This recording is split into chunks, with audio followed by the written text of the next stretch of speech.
This is illegal immigration only, so not legal immigration, but illegal immigration, and the country of origin of the people that have illegally flooded into Europe. Now, in the United States, this graph looks different because most of ours come from Latin America. But looking at Europe, look at this. Number 1, Syria. Number 2, Afghanistan. I wonder what caused all of the immigrants to flee Syria and Afghanistan. And even looking further on this list, Mali. Okay, so I think it's obvious with Syria and Afghanistan, right? So Afghanistan, the U.S. waged war in Afghanistan. We roped all the Europeans along. And this is why I'm saying it is their fault. It is the Europeans' fault for going along with all of the regime changes the United States wants to implement, with all of the wars the United States wants to get into.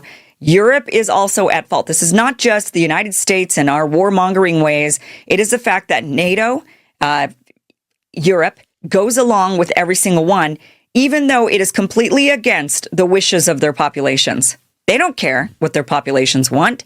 They go against what their populations desire. They go against what is in the best interest of their people, and they go along with the United States warmongering.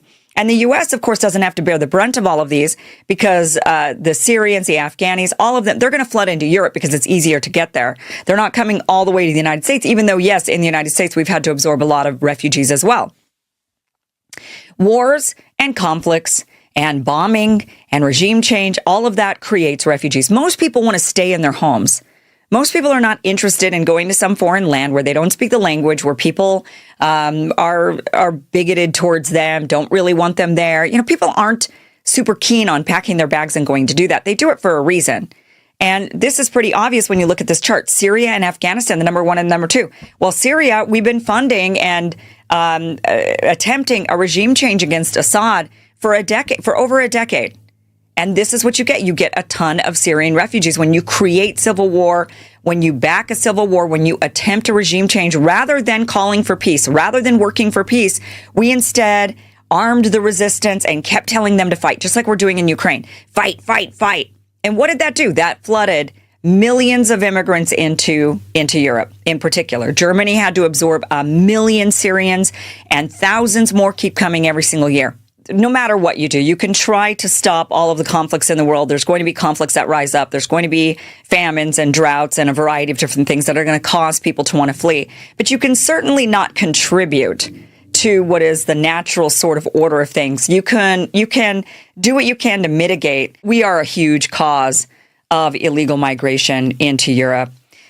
And that's why it's so odd to me why so many in the West, like Donald Trump, those who are in the MAGA movement, are railing Europe for letting all of these refugees into their nations, which really they're not letting. Those are illegals that are coming in and crossing the border, and they're not supposed to be.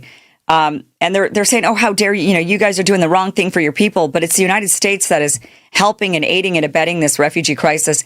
And then on top of it, the United States turns to Europe and says, how dare you recognize a Palestinian state? I just cannot get over this because of how ludicrous the logic is, because there's no logic in this.